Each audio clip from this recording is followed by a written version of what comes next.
The buys are here. The mid-season draft happened on Tuesday night. All that and more on this episode of the Footy Mailbag. My name is Damo. And I'm Clarky. Welcome to the show.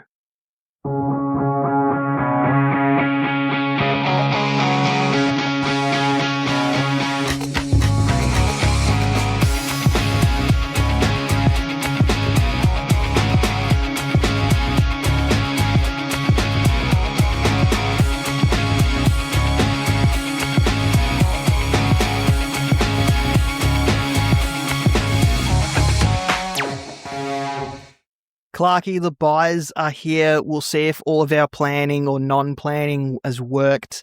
The greatest thing is it's best 18, so anyone who's made a couple of blues in planning their sides, they're going to get a bit saved by the best 18, but this isn't the worst buy round of them all. We're all waiting for that dreaded round 16 in about 5 weeks, but the buy rounds always causes a bit of anguish for people, especially with the extra trades that they've given us 3 instead of 2. It's going to be interesting to see how many people can finish their teams across this period. Yeah, I think trying to make the decision of how I'm going to progress through the buys is just really tearing up my heart. Like, trying to understand if I'm going to be making optimal moves to navigate through it.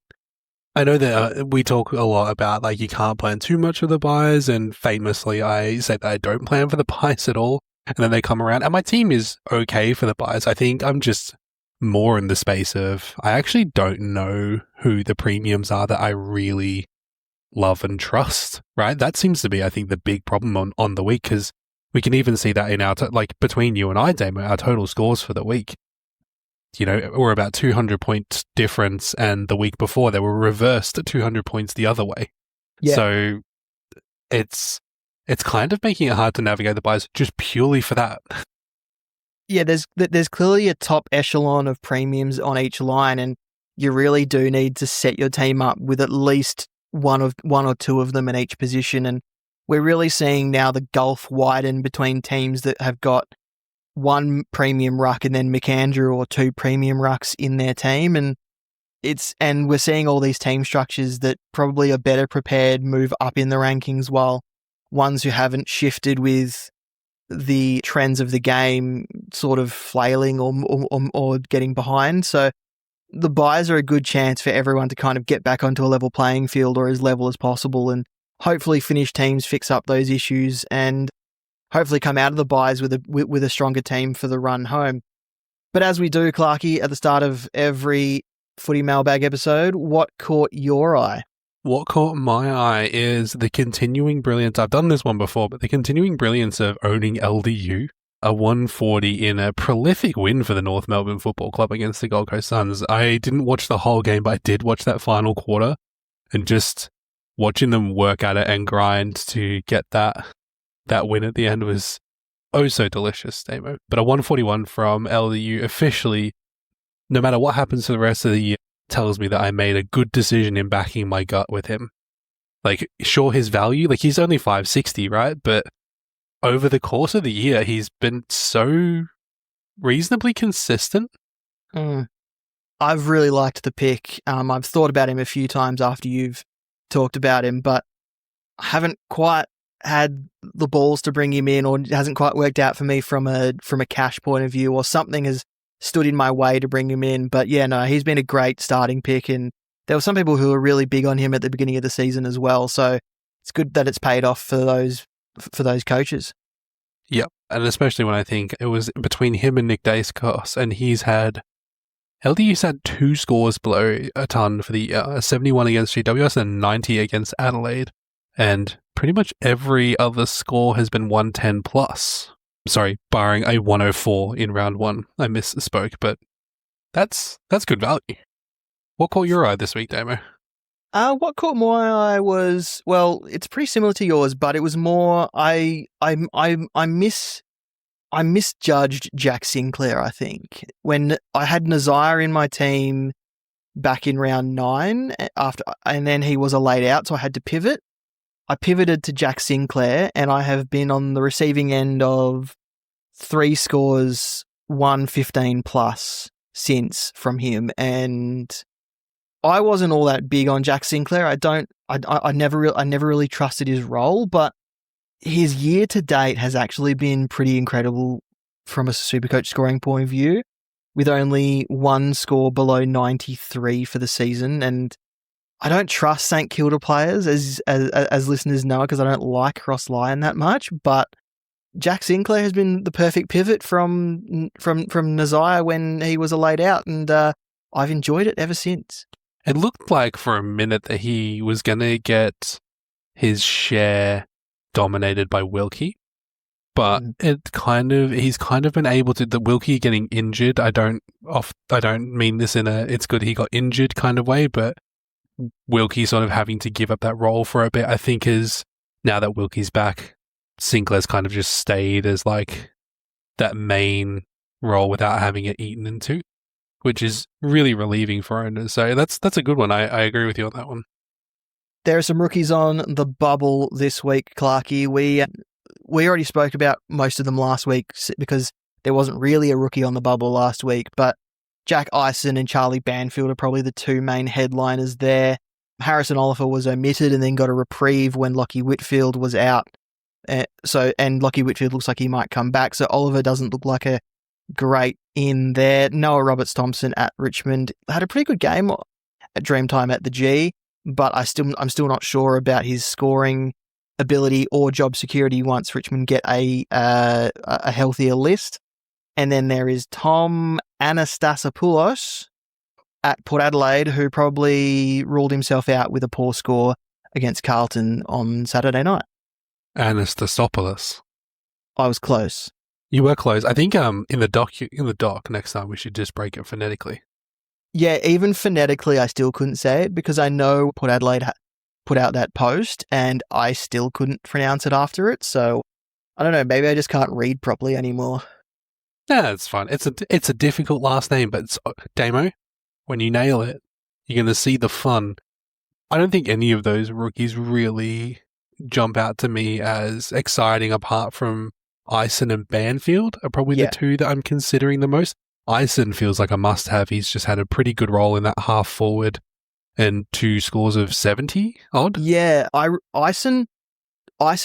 Josh Fraser, massive fan of Jack Eisen, really used him as the game breaker at VFL level for Carlton, and now he's moved to AFL, and Jack Eisen's debuted pretty much as soon as Josh Fraser got into the chair there, and he's picked it up and has looked good. So I really like the Jack Eisen pick as a rookie downgrade. Charlie Banfield has held on again and named on field against Hawthorn on Thursday night. So he's another one that seems to be just like a duck to water for footy at the moment. So those are the two main guys. If you need a third one, you're probably punting on a mid-season draft pick that was picked up on Tuesday night to get his go rather than one of these other guys. Just because, the mid-season draft picks come in at the bottom basement $99K price.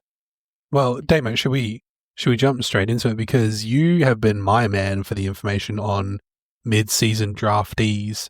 While we're talking rookies, who should we keep an eye on? I know there's a beautiful graphic over on our socials at Footy Mailbag on Twitter. Go check out Footy Mailbag on Facebook and you can see the wonderful graphic that is color-coded for your delight and ease of understanding.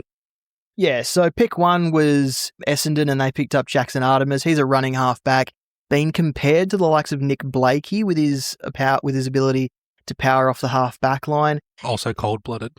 He averages 89 at VFL level, which would probably alarm some people, but if he's put in the right positions, I think he could be a really good pick for Essendon. And then in Supercoach, he's available as a defender. Oliver Franco got picked up by West Coast. He's pretty much a like-for-like replacement for Devon Robertson, who went down. They've really been missing him since he did his knee back in gather round.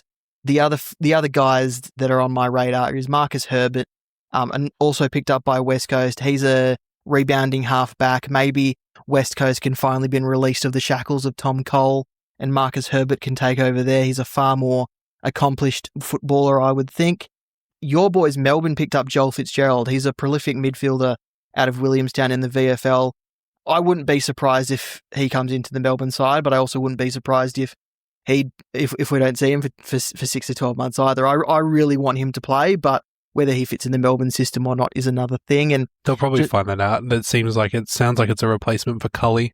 In terms of if we're looking for prolific midfielders, just to add a bit of zest to that. I think Cully brought a lot of strength and explosiveness to that midfield that, comparative to a Caleb Windsor type who's a little bit more finesse and speed, we just need a bit of a more solid midfielder, and it sounds like Fitzgerald could be the guy.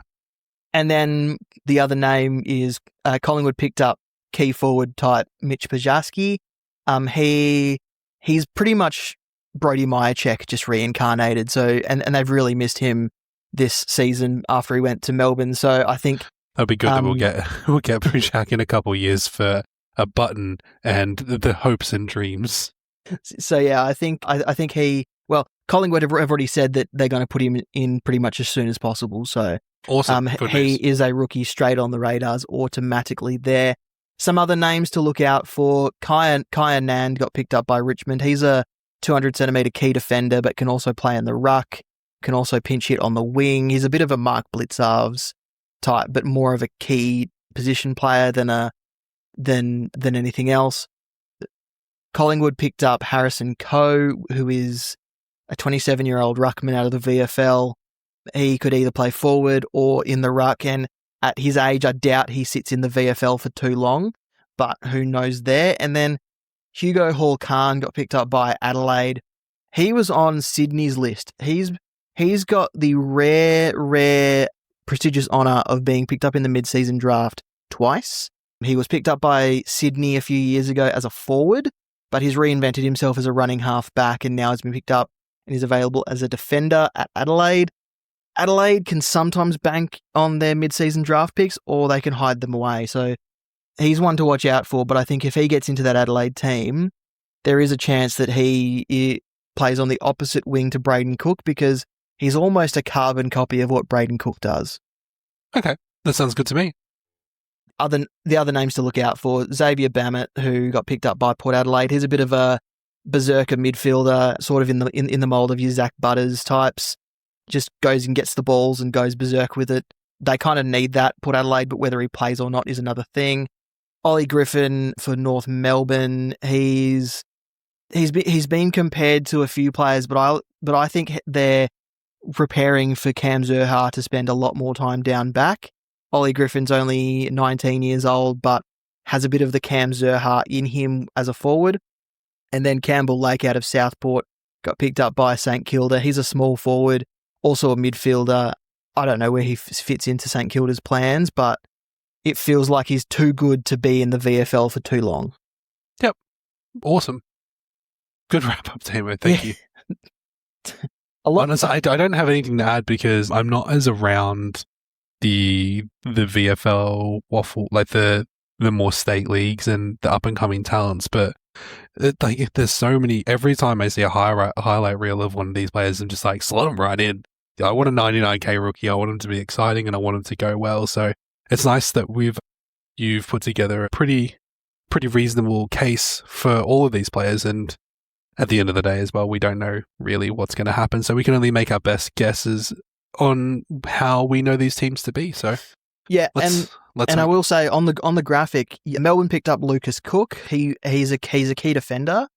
Started life as a key forward, then moved back this season in the Sandful. His champion data ranking points look pretty good, but as far as Supercoach relevance, which is what the table highlighted on the socials, I don't know if he comes straight into the Melbourne side or not. I think he's more or less just your Stephen May replacement over at the Demons. Okay. Maybe. I guess we'll find out. Shout out to Max Maple, who is the third ruckman on the Melbourne list named Max. Nice. You're collecting Maxes. Yeah. I'm not saying that I think that Max Maple was a meme pick, but at the same time, you can't help but think that there's got to be someone who was like, nah, this is a little funny. Well, I mean, St Kilda select Jax. Yeah. Jax, and we get Max. Anyway, trade targets this week. It's difficult because everyone you pick up this week is either having a buy or going to have a buy. So I think most will just be downgrading and banking some cash for future upgrades for players coming off round 12 bye this week and then moving forward. I've seen some people pick up Callum Wilkie. He's at 437k down in defence, take out his injury-affected game. He's one of the top defenders on average this season.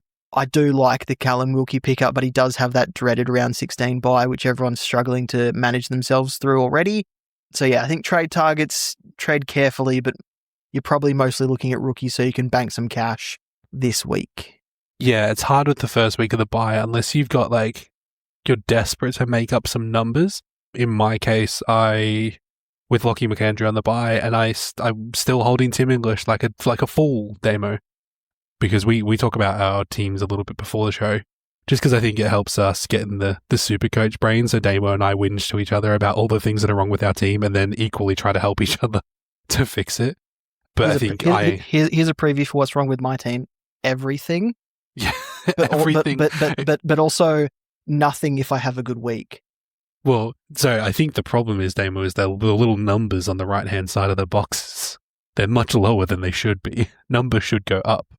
But yeah, so in my case, for example, I am kind of forced to trade this week to A, I don't want to miss Isom, and B, with McAndrew on the bye, I need another ruckman, and I'm kind of tired of holding English, so I think I can get rid of his to-be-confirmed return for another ruckman who, tossing up between Max Gawn and Luke Jackson, I've got the cash for both. So, nice. Other than that, I think probably first week of the buys, we should all be a little bit conservative. Yeah. So use as few trades as possible, and then next week is when we cash in these people for guys coming off the buy. Yep, absolutely. Just some quick injury news. Isaac Rankin did his calf. He's now out for 3 to 4 weeks. Jamie Elliott's done his ACL, so we might see a rejig of how Collingwood set up their forward line. That's not really Supercoach relevant, but it might be depending on what Collingwood do to cover that. Caleb Sarong is officially 1 week away with his calf injury. Obviously, he was out last week with that. Who else? Tanner Bruin will return to the Geelong side this week. He was a laid out, wasn't he? He was a laid out, yep. Was it awareness for him? It was. Chris Scott has said that they were being overly cautious with him, and he could have played probably. Okay, yeah, that's good news then. Who else? Brody Myercheck might return this week for Melbourne, so that probably makes Max Gawn's role a bit more shored up this week and moving forward. Yeah, I wonder what happens. I think we'll see if Heath remains in. If Heath remains in, he'll probably spend more time on the bench, which I lament a little bit. Sorry, not to talk shop, Damo, but it's a good call out. And then that's pretty much. We should talk about the biggest injury of all, Damo. There's one really massive injury that you're missing. Who have I missed? A coach has been killed. Oh yeah. So yesterday morning. That's an interesting way to introduce it. Yeah. Okay, well, we've got a couple of big news stories that we haven't touched on yet, but we'll cover. Brad Scott has parted ways with the Essendon Football Club. Shock, horror, gasp, egad. Well, did he part ways with Essendon, or did Essendon part ways with him? I'm being diplomatic. He's been shit canned, is I believe what the kids will call it. I don't know what hip lingo the kids would use. He's been totally skagged, man. They skagged him good. Sure. And I think this throws up some. We don't know. Who is the interim at the moment? I forget his name. Dean Solomon. Dean Solomon has stepped in as the interim, which means I think we can probably expect to see some changes within the Essendon squad. Whether that is good news or bad news for some people, I think a lot of people are kind of suspecting that maybe this is good news for Sartis. I don't know, maybe if it affects the roles of some other players. Hopefully not for Archie Roberts and Zach Merritt owners. But something to be aware of when you're trading is that we need to watch Essendon pretty closely over the next couple of weeks to see what they're going to be doing for the rest of the year. Yeah, for sure. And then you also touched on another thing that happened this week. Yes. Some more awful news. Which we probably should talk about a bit more delicately. Motor neuron disease battler Neale Danaher passed away on Monday. He was he was an inspirational force behind this disease that usually takes people within 2 to 3 years, but he lasted 13 with it. And his initial prognosis was only 2 to 3 years, I think, as well. He lasted a remarkable amount of time, and I was listening to the latest Dan Does Footy podcast, and Neale Danaher has been mute for quite a few years, but they managed to find one of his early speeches and they used it as part of their intro, and it was I used the phrase on Twitter, emotionally startling, because as soon as I heard his voice behind the music that in front of the music that they put behind it, I kind of I stopped in my tracks because it was emotionally startling, like I said. But he was an amazing man who really fought for everyone, everything, and he was an inspirational person and Australian of the Year because of all the work that he had done as well. So yeah, Victorian of the Year in 2019, Australian of the Year in 2025. Yeah, I think it's interesting. Like we use the term battler for what he did against his MND diagnosis, and I would probably argue that he won. You know, like sure he was unable. It's not cured, and MND is still a horrible illness that affects so many people. But the amount of money that was raised for MND research through the Big Freeze, through his charity efforts, and from a man who has a very well-documented and prolific career, both as a player and as a coach. Probably, historically, he's one of the best Melbourne coaches of all time. I remember him leading us to the grand final in 2000, and I remember getting to see his face when we won the grand final in 2021. And as you said, Damo, if you have the opportunity, go back and listen to his speeches, particularly some of the more inspiring ones that he did as part of his course for raising MND awareness and talking about his journey and his mission against the beast, as they called it. And it's truly inspiring, and I found myself quite worked up by it to almost tears just listening to it, because we very rarely get to have the opportunity to live in the same lifetime as somebody who is truly inspiring and says words that carry so much meaning for every facet of our life and not just for overcoming the negative. He highlights the importance of not taking things for granted. He highlights the importance of helping each other and togetherness, and most importantly, just the hope and will to work towards a better world. Yeah. Battler probably wasn't the best word. He was a warrior in the face of MND. I think battler is the perfect word because it's such an Australian. There's such an Australian aspect to it, right? And he'll be getting a state funeral, which I heard, which is very lovely. They were very quick to offer that as well. Oh, of course, which was excellent of the Victorian government. Yeah, fantastic, and battler is the epitome of the Australian battler, right? Like he emboldens that spirit to a T. Was not an ounce of intolerance or any effort on his part to ever be anything but kind and inspiring and using his power for good. Yeah. And that's truly what it means to be part of this wonderful country, and his legacy will live on forever. And that's something that's priceless. I think we leave it there. Hey, this week I had a chat to StatChief, who has a really good buy planner and team planner over on his website. I had a bit of a chat with him about that. So here is our conversation here.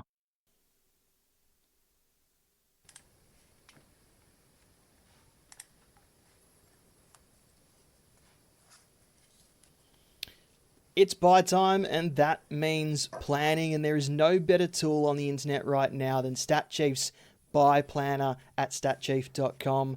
It can help you plan your team up to 5 weeks in advance, which is perfect for the bye weeks in rounds 12, 13, 14, 15, and 16. And to talk us through the planner is the man behind the website, the Stat Chief himself. Thanks for being so generous with your time today, mate. No worries, Taylor. Anything for you. I think you're one of the first guys to really plug me at the start. So yeah, you got a special place for me anytime. Yeah, it's an amazing website because even just on the free side of it, because obviously there's paid tiers, it still offers quite a lot to people wanting to plan their trades ahead, even outside of the buys just in the season. So you've really given people a service that is mostly behind a paywall in others for other services. So Yeah, um, yeah, you've been really generous with this website here. yeah. Like that was the main aim of the website, and I just wanted to give everyone a free resource because really, there's no reason to paywall most of this stuff. It's just going through basic stats and doing comparisons and so on like that. So the paywall stuff is really only there because it does require more effort from me, Yeah. but it's all optional. Like if you want to have that, you can. But I've given everyone a free option as well. It's a bit more manual work by the user, but it's there if you want it. You've spoken about the manual work, and we're talking about the buy planner today. So, with setting it up, you can add in your players' remaining salary, remaining trades boosts, and all that. And I've done it myself; took me only a few minutes. But you've also mentioned the paid tiers there, that where you can just import your team, and then it's even easier again after that. Yeah, yeah. So you can do it's $12, so it's like $1 a month. If you want to do it for because basically I set it to $12 because that was a minimum it let me. I would have done like $10, something like that for the year. So yeah, once you do hook up your team in the account, you will be able to import it each Monday. I'll get the fresh teams for you, and you can just play around. So it just saves you like I don't know 10, 15 minutes. And there's also a whole another my team dashboard, which I gave you access to a few days ago. I don't know if you've played around with it. Yeah, it's again, that's just optional stuff if you do want to have a bit extra, but you can still, click through and do it yourself. So, yeah. Yeah, I've played around with the options you get once you import your team, and there's some really interesting things there, like things you've missed by benching certain players, trades that you could have done, all that sort of thing. It's nice to know when your trades do hit, but it's also nice to know where you could have hit on perhaps a better value or a better trade to give you more points. And in some ways, it's kind of deflating to see how well you could have done by doing a different trade, but it's nice to see that sort of thing all in the one place, so you don't have to kind of do that mathematics yourself. Yeah, yeah. Like last season, I basically had a notepad and calculator all season, trying to see my captain averages and so on. So I'm Yep. like, oh, I'll just make something like this. Makes it much easier to you can check it each week.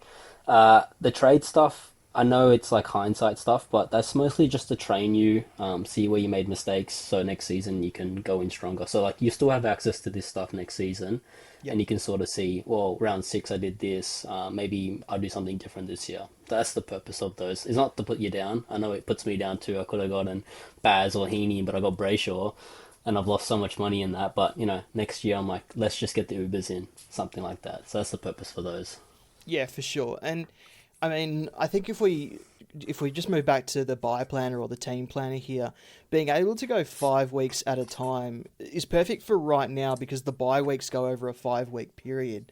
So people can almost plan to complete their teams over this next buy period, and they can see, all the projected money, the projected money making, all that sort of thing. And when I did it myself during the week, I had all these plans set up, and then when I put it into your planner, I realized I actually didn't have the cash to do what I wanted to do, so I had to alter my plans slightly. So it's really helpful from that aspect, as well as just planning and seeing who's available through those buy rounds. Yeah, that's like my mate's. He's the one that really wanted this, so he does like three plans at a time, and then based on whatever's happening on the weekends, he'll choose one and go with that. Likewise with me, I use the quick planner a lot because I just like to go through multiple trades throughout the weekend based on what the scoring's happening. So, like for me last night, I had the Antashta Populish, I don't know how to say that name, but Yep. I had that rookie from Port, and I realized if I kept him and I didn't get a 99k guy, I wouldn't be able to get homes this week. So Right. that was like a last minute trade I made based off just the plans and the projections themselves. So for that stuff, it's really helpful.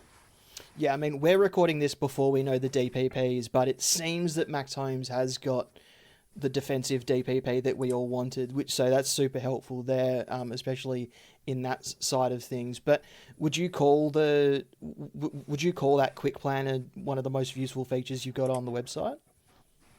Yeah, quick planner I really like to just go to for sketching ideas. Like there's maybe three targets that I'm looking at, and based off whatever they score, I can then figure out which trades I need to make out. You can obviously wait and do that later on, but if you're doing trades beforehand, like I was last night, then I wouldn't be able to do some of them if I didn't do those plans for the quick plans. But you can also do, the 5 round, like you were saying, for the standard planner. Then you probably have a better, you're more prepared before you go into the weekend. You got a set of ideas before you start. Yeah, for sure. So if we just go back to the buy planner, just to quickly finish it off here, um, how f- d- I look at it and I look 5 weeks ahead, and when I go through the buy planner, when I go through the planner, and I sort of go, my team might not even look like this after like at this stage because I might have had to swing my plans around. But one of the really useful things that I notice is there's actually multiple plans that you can make in the planner, which really sets up for a lot of different scenarios. Yeah, yeah. So yeah, you can what you can also do is you can go back and restart. So if something's gone wrong, you can just restart. And actually, another feature I might add for you is you can go back to a certain round and restart from that round. So if something doesn't go properly from that round onwards, you can sort of diverge and fork into another idea. I'll look into adding that during the week for you. But yeah, like that's why I have that share download button. So once you do finish planning, you're done. Like if you want to do just 2 3 weeks, you can just do that, and then you go to like 2 weeks down the line. You press the share button. It lets you download whatever the plans are, what the trades are, the cash, etc. Just save that into your photo gallery, and then you got like 3 plans there. You can just flick through them and see what you want to actually go with. It just lets you brainstorm a bit. Yeah, during the buy rounds, that's going to be super helpful, and hopefully the listeners of Mailbag will go and try that out. So, Chief, thanks for coming on to Mailbag and let us know about your buy planner. I'm sure it'll be very useful during these upcoming buy rounds. Appreciate your time here today. Yeah, no worries. Thanks, Damo, and thanks for letting me on today. Clarky, it's time for your Spark. Who is your Spark this week? Pew, pew, pew. Thanks, StatChief, for spending time with Damo. Sorry I couldn't make it, but please go and support StatChief. We absolutely love to support great resources. My spark for this week, brought to you by StatChief, is going to be Jake Bowie from the Melbourne Football Club. He is back from his shoulder injury. He has played 2 games, and if I open up the StatChief website, oh no, I closed the window. Damo. But I used the StatChief website to look up Jake's stats. As I bring up the page, once again, 2 scores in his bow. Now his price is just about to change. He's averaging 100 Supercoach points. He has played, 3 games this year so far, with a score of 105, 101, and a 96. So I just think at his price and his role, if you're looking for a defensive option, he suits your buy structure and you don't want to break the bank. There's a little bit of consistency to be had in this. I don't think he does have a ceiling in him historically, but generally he's just solid at that average. He's going to probably between 110, say, and a floor of 90. And that's, Yep. As somebody who traded in Dan Houston, a floor of 90, I would shit myself for a floor of 90. Yeah, I don't think I have to sell this much, like it's 3 games, 20 plus disposals, 80% plus time on ground. His shoulder looks good. Disposal efficiency looks good. And thank you, StatChief, for your website so that I can get all of these lovely stats to make this decision. Yeah, definitely go and check out the StatChief. He's got a YouTube channel as well where he goes through his website and all of its features. So go and check that out. And thanks to him for his time. This is the closest I've ever been to a sponsored segment, so... Clarky, it's time to get to our questions for the week. Link to the question form is on our website, or comment on any of our social media posts. We need your questions by 8 p.m. Wednesdays. If you'd like to send us a voice memo, the link to that is also on our website. We need them by 8 p.m. on a Tuesday. But we have grievance and gratitudes up first, and the first one is both a grievance and a gratitude from Jeff. His grievance and gratitude is quite literal. Rest in peace to the great Neale Danaher. No one should have had to go through such terrible thing as MND, but his ability to turn the worst thing in his life into one of the most inspiring and charitable efforts ever undertaken is beyond legendary, and we will all remember him for what he achieved for the rest of our lives. And he says to every listener, skip a 6-pack of beer and buy a big Freeze beanie. Every person benefits from every act of kindness. He says, I love you guys. I love every single person in our great Supercoach community. Keep being amazing. Excellent. Thanks. I love that from Jeff. Thanks, mate. Next is a gratitude from Mr. Snrub. His gratitude is being ramped in the top 150 still, and now trading in Nick Dacos for $515K. That's some good going. That is some really good going. Now, this top question here, the first question in our list, I have employed the help of our great mate, Azajul. I've got him to do some digging in the stats for this. So, Mark Henoface has said, Adelaide's Toby Murray in round 10 scored 105. In round 11, with 69% game time, he scored, wait for it, 0. What? Do you guys ever recall a player ever having such a spectacular fall from grace in 1 week? Now, no. The answer is no, I don't ever recall anything quite like that. Absolutely not. I called on the great help of Azza, who says this has happened 700 times in the history of Supercoach. And he gave me a notable one, which was in 2008, Gary Ablett scored 264. And then the week after scored a 68. Sick. So he pretty much lost about 200 points from 1 week to the next. So I don't ever recall a player having such a spectacular fall from grace, but the stats show that there has been, and that's probably the most notable one that is out there. It's not one of the best ever, but I will say Brody Grundy's 200 to 95 was quite disappointing. That's true. That's also a recent one that people would be looking at. It's not a as 0, well. but Yeah. It's 100 point different. Yeah. Nebulous Tim's returned. He says, hey lads, love the show and appreciate the work you do. What to do with McCluggage? Major regrets bringing him in 2 weeks ago. I think if you've got McCluggage, you have to hold, is my take. But my understanding is, Damo, that you have some reasons why things may be happening the way that they're happening. I think it's just the disposal efficiency that's hurting him the most, because all of the statistical markers to do with center ball up attendances, all that sort of thing, they're all trending in the right direction. It's just he's not doing the thing, and it's annoying. I get it, but I think you hold him for now and upgrade around him, and then look. Maybe you do trade him out before he loses too much more money. I'm not sure. Like, he's getting to the point where he's almost going to be like in the 300K, and at that point, how can you move him? That's probably the biggest question. That's probably the biggest issue here with Surely he doesn't bottom out that hard. You would hope not. What's his... Hang on, I haven't looked too much into McCluggage, but I do recall saying that I wasn't as sold on him as everybody else seemed to be. He's 436. Did I say that on the show, or did I say that privately, Timo? I'm not sure, but he's 436 with a break even of 159. Yeah, okay, that's bad. Yeah, mate. Look, I think I think you hold him, but I also don't It's hate only the been the idea of last 2 trading weeks. him. The last 2 weeks have been particularly tough. Before that, 85 against Adelaide, 99 against Essendon, 111 against Carlton, and then a 57 and a 47 against Geelong and GWS.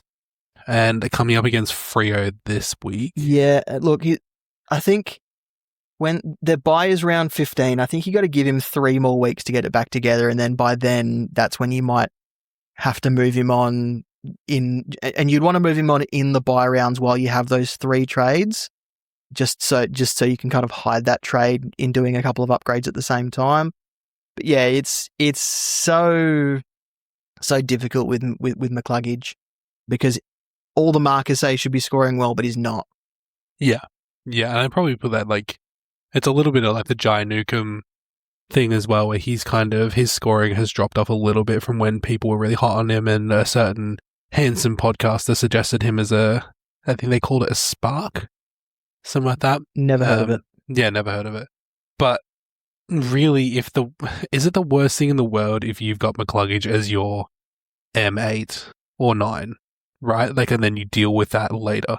I mean, people holding on to defenders that are doing much worse. Dan Houston, yes. Next question comes from Mr. Snrub. Looking forward, I need 1 mid and 2 forwards. I like Cripps or Rao for the last mid spot, but the forwards are hard. He has Sheasel, Petrarca, Cozzy and Flanders. Any recommendations? The more pod, the better. Yeah, you know what? We talked about this before the show as well. I hate the mids. The forwards. The forwards are so hard this year to pick any one of them that I'm like, oh yeah, I'm reasonably confident in this guy. So here is my short list for guys I am immediately interested in terms of I would be happy to bring them in. Not specifically in this order, but maybe like the top 3 are all interchangeable. Josh Tracy. Love him. Fun to watch. Good vibes. Jack Ross has had a pretty quiet and consistent year. His break-even's quite high this week, but he could either make it or not. But his last 4 scores have all been over 100. So it's his midfield, really. That's what's happening there. Murphy Reed for 438. This one's a little bit more of a fun time pick. Low break-even, though, so he's going to make a bit of money. But roller coaster. It's fun to own Murphy. And the 4th one being Riley Sanders, who just seems to have a really good role. Let's talk about Riley Sanders. Since round 4, before we go to my last guy. Since round 4, his lowest score has been 85. He has a 5-round average of 108. Yeah. He was shafted with his role in round 1 and 2, was dropped for round 3. I can't remember if that was injury or what, but returned round 4. He's been incredible. He's been really good. His numbers are rivaling some midfielders that we're looking to trade in at the moment. So I really like the Riley Sanders pick, especially up forward. Yep, I completely agree with that one. The only issue with Riley Sanders is the round 16 bye. Correct. And the last one for me is Tom Sparrow, which is a little bit of a personal one, but I just think he's probably good for 90s, which you'd take as a forward, and he also has DPP. Yeah. So. Excellent. Next question is Pete Z. Love the podcast, fellas. This week's definite trades are Blamires and Cook for Holmes and Ison. Thinking of my 3rd trade, either Lindsay for Wilkie or do I go for Banfield via Burton? I think I like Banfield via Burton more. Lindsay's actually doing okay, and West Coast's next 3 games are Essendon, I had it up before, Essendon, North Melbourne, and Port Adelaide. So I think there's a chance that he could reset his break-even, make a little more cash before the Eagles buy. So I think Banfield via Burton is probably a better trade, in my opinion. Agreed with by me. Okay. Tim, Pete, does Pete not have additional parts of the question? Oh, yes. Pete says he already has Sinclair, Roberts, Whitfield, and needs 2 premium defenders after Holmes. Any defensive rookies coming up? Already has Dirksen. Wilkie would leave me with needing one more primo in defense if I trade out Lindsay. So best last defender to finish out of Ash, Blakey, Dale, Naz, or Josh Dacos, or anyone else. Good save there. I missed that last part of the question. That's okay. I like Lockie Ash a little bit, but they've kind of changed his role a little bit, so that's kind of scary. I like Bailey Dale, but lots of people are loading up on Bulldogs at the moment, and round 16 buy is scary. I own Josh Dacos, would not recommend, and Nas is injured, so maybe Nick Blakey is the best of the lot there, Jake Bowie or Jake Bowie, the Mr. Consistency, the spark. The spark. Probably don't think he's going to be like a top tier guy, so maybe not. Yeah, I don't. Whitfield already has Whitfield, already has Roberts, already has Sinclair. I think the world's your oyster, man. Yeah. Any one of those guys is probably going to be fine if you have faith in their role. I've got Bailey Dale, and that's been pretty good so far. But yes, if it doesn't work with your buy structure, then that's probably the next thing you'll need to consider. Next question comes from Tim, not Nebulous, just a Tim. For now. He hasn't been absorbed yet. Unnebulous for now. Please compare Heaney and Clary for price and matchups for the remainder of the year. Love the show. Thanks, fellas. So Heaney's got Richmond, then St Kilda, then Port Adelaide. That screams to me like a great start for Heaney on the run home. Then he has Brisbane. He could see a Josh Dunkley tag in that one. Then he's got Bulldogs, Fremantle, Adelaide, Giants, St Kilda, Port Adelaide, Essendon, and North. That seems like a pretty good run for Isaac Heaney on the way home, aside from one or two tags in there. But they're not closely bunched where he could get tagged. If we compare it to Oliver probably wouldn't get a tag anyway. It's probably more Finn Callahan who would get the attention there. He has Melbourne, St Kilda, Carlton, and then Hawthorn, Fremantle, Geelong, Essendon, Sydney, Port Adelaide, Gold Coast, West Coast, and Adelaide to finish off. His tags could come a little more closely bunched. Geelong could tag him. Who knows about Essendon? Sydney could tag him. Who knows about Port Adelaide? Gold Coast could tag him. Who knows what West Coast does? Who knows what Adelaide does? So his last 6 to 8 weeks, when people are gearing up for making a charge in the rankings or in their league finals, that's where he could drop some stinkers with some tags on his tail. I'm torn. Looking at their historical scoring for the season as well, it's very clear that obviously Heaney has the ceiling capability, but Oliver, you can't deny how consistent Oliver has been, even against tougher opponents, like 128 against Sydney in round 5, a 111 against Collingwood before we knew that they were frauds, a 142 against Brisbane this week, but obviously with the 14-0 goal quarter. Jesus, did you see that, Damo? Did I see it? I think I don't even smoke, and I thought I needed a cigarette after it. Can I just say, actually, at 3/4 time, Adam Kingsley was like pointing at all of his players and all that, and had a whiteboard up. What possibly did he need to say after that? I swear to God, if you stop kicking goals, I'll bash every one of you. I was watching it and I was like, he's very animated for a team that's just kicked 14 goals in a quarter. Yeah. But as you said, Heaney's next 3 are probably more favourable. So I guess it... Damo. I like Heaney more, but I don't think you can go wrong with either. Yeah, I think I like Clary more, but only because he's cheaper, and that little bit of value is nicer for me. More total points from Oliver, higher 3-round average, lower score is obviously lower, higher points per minute. I think you're right. You don't miss. Heaney makes a bigger impact, whereas Oliver scores better on points per minute. Yeah. I don't know if it doesn't answer your question at all, Tim, because Damo and I are both on different sides of the fence on this one, but I think we both agree that both of these are wins. Yeah, for sure. Yep.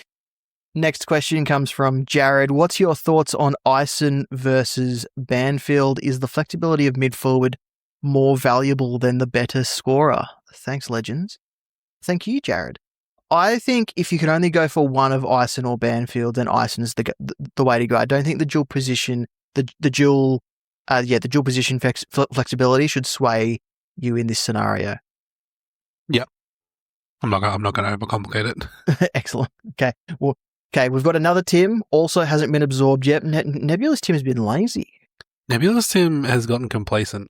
Yeah. That's all I'm saying. You can never have enough Tims, Nebulous Tim. Make sure you absorb these fellas. Yeah, you'll get sick. Anyway, this Tim says he's firming in rank to 7.5k. Before the round had 311,000 in the bank and 18 trades with one boost remaining. Thinking of moving on, Cook and Lindsay could do a straight double upgrade to Ross in forward and Zach Merritt. However, I think Ison looks good and want to bring him in too. The second option will be to get Ison for Cook via DPP, and then with the extra cash that generates, trade out McAndrew to Gawn and bring in Bailey Smith for Lindsay. Are there any other big gun targets? If you're bringing in Max Gawn and Bailey Smith and Jack Ison all in the one trade, I think that you'd do that one. Yeah, that sounds...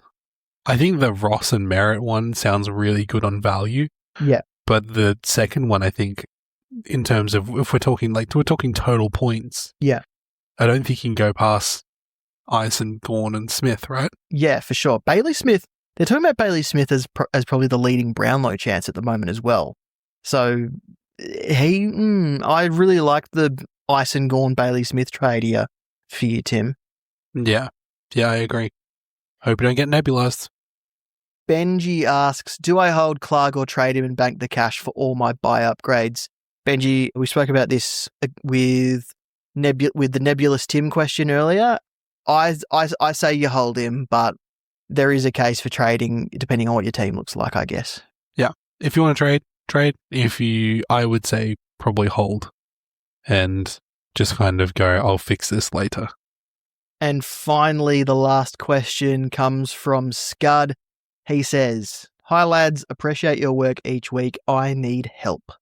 I'm finding this season to be a disaster. In fact, if there were a Supercoach Chaos Cup, I'm sure I would be sitting atop of that giant turd of a trophy. It feels like I already am poised atop of a pointy prize with the way this season has given me such a pain in the ass. Speaking of backside, I'm swiftly running out of trades for the second half of the season. I have had every key suspension and injury except for Sam Darcy. My defensive 4 to 6 position is a cesspit of poo, composed of Clark, Houston, and Coleman. My plan was always to trade Coleman next, but despite my dwindling trade count, I am now considering ejecting Houston before he loses all value and bringing in Wilkie instead. Am I crazy? I would rather go down with a team that I like to look at rather than see a steaming pile of spuds get flushed without a fight. What are your thoughts? Firstly, I love the imagery in this question. Secondly, I'm a big fan of bringing in players or making your team something that you enjoy watching every single week. Like, there's no point bringing in a player that you hate and then hating watching them, hating watching their scoring come through. Log into your team, fuck, I own this guy still. Like, enjoy the rest of the season. If you're losing, if you think you're losing enjoyment of the season because your team isn't going the way you want it to, have fun with it. Go full YOLO for the rest of the season. Follow Jeffrey Head on Twitter. He's putting out his best YOLO picks every week because he reckons his season's down the in the dunny as well. Bring in players that you might have never thought to bring in because you just like them. Like, enjoy the rest of the season. I have no issue with you bringing in players that you like and trading out players that you just have had enough of. I can see that. In terms of your question, I don't think there's a problem with ejecting Houston as long as you're improving your team. No trade that improves your team is ever a bad move. However, the caveat to that being, do you have bigger issues? Because if there are bigger it sounds issues, like the big issue is his entire team. Exactly. But having Houston, who is a guaranteed best 22 player, barring injury, might be better than, say, having one of these rookies who could be dead at any moment. But Clarkie, it sounds like his team could be dead at any moment. Yes, but just because making you need to make sure that you have the funds to make your team fun. Clarkie, he's trying to make his team fun. This is what the whole question's about. Damo, why are you doing this? You okay? Come on, Clarkie. You're the one usually being like this. It's my turn. Yeah. But what I'm saying is that trading Houston isn't necessarily the way to get to fun, because you're going to have less fun if you trade out Houston to Wilkie, but then you've got, say, Angus Anderson, who doesn't play this week, or Sardis isn't named again, or Lindsay gets injured. I'd love to see his team to see exactly how bad it is. Not because I want to see if it's as bad as he says, or if he's overreacting. Because I've seen some people send me their teams. It looks better than mine, and they say their season's over. So it's like, I'm interested to see what his team actually looks like. He's told us his D 4 to 6 is Clark, Houston, and Coleman. Mine's Clark, Josh Dacos, and Josh Lindsay. I don't think that's that much better. Like, I'm not sure it's that much better. So I'd love to see his team, to see exactly the situation it's in, but I'm all for trading in players that you like watching to make your team more fun for the rest of the season, if that's how you want to manage it for the rest of the year. Agreed. Keep a lookout for our traffic lights across our socials and on our website. Green indicates a good pick, yellow is a watch or a hold, red is a trade or avoid. A player could earn their rating for several reasons, including but not limited to scoring potential, job security, price point, reliability, or injury status. Read the blurb to get our thoughts. It will be posted shortly after teams drop on a Thursday. Last week, Clarkie, 8 out of 10 for me on the traffic lights. I had to... it was almost a 9 out of 10, and then Isaac Rankin had to go and get injured. He was looking at halftime like the biggest tick ever, and then I got a bit cocky, and the footy gods heard me, and bam, calf injury. Yep. And that's why, what do we do, Damo? We never celebrate until the game is over. That's right. We've learned our lesson. Yes. As always, check out Nate's captain's article. He's given us the best options for round 12.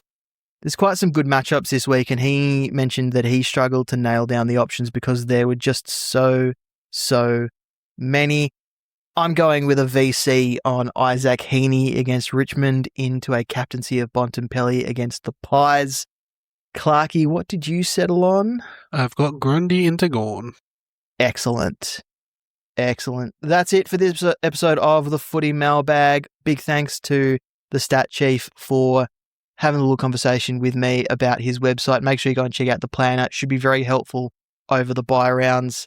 And if you haven't given us a rating on your listening platform of choice, please do so. It helps new listeners find us. You can find us at Footy Mailbag on X and Facebook, at The Footy Mailbag on Instagram, and also thefootymailbag.net is our website. I'm at DamoSC on Twitter. Clarkie, where can people find you? You can find me at QuantumJC, or you can check out our other podcast at Falcon Footy Pod. For the Falcon, where this week we set ourselves a task of evading capture from an AFL mascot. Interesting. Which one? Yeah, which one do you think you could escape from, Damo? Which one do I think I could escape from? Let's see. I know I've kind of sprung this on you for the improv section of the show. That's all right. I think with his incredibly large head, making it very difficult for him to run, I could probably escape the Giants mascot. Okay, I can see that. He's got big shoes as well, but he is giant. He is giant, but he's got a massive head, so I think running would be difficult. Yeah, well, I wonder whether it's like fighting Godzilla as a man, you know? The amount of destruction that he could cause despite the big head. Maybe that takes you out with some collateral damage, but you know what? I can see it, Damo. I believe in you if you're confident. Yeah, I don't think I could outrun. To be honest, I haven't seen some mascots for some of these teams in so long. It's difficult to say. Yeah, well, I think like the key was for the Falcon, we avoided mascots that have obvious superpowers. So no demons, no saints, no electric man, no guy that is the sun, and no swans. I think, and I wouldn't run, and I wouldn't want to run away from the Western Bulldogs mascot because he's just a good boy. Well, in the scenario, his job is to capture you, Damo. So you have to remember, dogs with jobs are very attentive to their work. Yeah, but he's a good boy. Well, enjoy jail. Anyway, go check out the Falcon episode. That sounds like a very fun discussion. Thanks for listening. We'll talk next time. Love you, be good.